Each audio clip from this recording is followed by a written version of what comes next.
இப்ப வந்து கவினோட அம்மாவும் வந்து என்னன்னு பாத்தீங்கன்னா ஒரு ஆசிரியரா இருக்காங்க. அப்படிங்கிற போது இந்த வழக்கு அவங்களும் முயற்சி செஞ்சு அடுத்த லெவலுக்கு எடுத்துட்டு போவாங்க. வாய்ப்பே இல்லை, வாய்ப்பே இல்லை, வாய்ப்பே இல்லை. ஏன் நீங்க அப்படி சொல்றீங்க? அதாவது நீங்க நீதிமன்றத்திற்கு தகுந்த சாட்சிகளோடு நிரூபித்தால் மட்டும்தான் தண்டனை கிடைக்கும். நிரூபிக்க வேண்டியது யாரு? காவல்துறை. காவல்துறை எதுவா இருக்கு? காவல்துறைக்குள்ளும் சாதி இருக்கு. அப்போ நீங்க தன்னுடைய ஆள், தன்னுடைய சாதிக்காரன், இது தமிழ்நாடு முழுக்க இருக்கு. தன்னுடைய சாதிக்காரன் சொன்னால் அவர்களை காப்பாற்றுவதற்கு சில கருப்பு ஆடுகள் தயாராக இருக்கு. சில கருப்பு ஆடுகள் தயாராக இருக்குது. இப்படி பல வழக்கு நிறுத்து போகிறதுக்கு அதுதான் காரணம். சுர்ஜித்துடைய தாயும் தந்தையும் இதில் குற்றவாளியாக இருப்பார்கள் என்பது நிரூபிப்பதற்கான ஆதாரம் இருக்காது.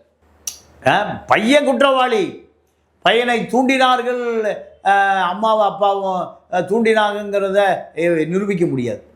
நம்ம சட்டம் பல குற்றவாளிகள் தப்பித்து கொள்ளலாம், ஆனால் ஒரு நிரபராதி குற்றவாளி ஆக்கப்படக்கூடாது.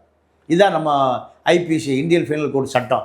அப்போ அவர்கள் 2 பேரும் அரசு பணியில் இருக்கிறார்கள், காவல்துறையில் இருக்கிறாங்க என்ற காரணத்தினால அவர்கள் இதில் மகனை நீங்கள் 100% மகனை கட்டுப்படுத்தி இருக்கலாம், மகனை நீங்கள் பக்குவப்படுத்தி இருக்கலாம், செய்ய தவறினார்கள்.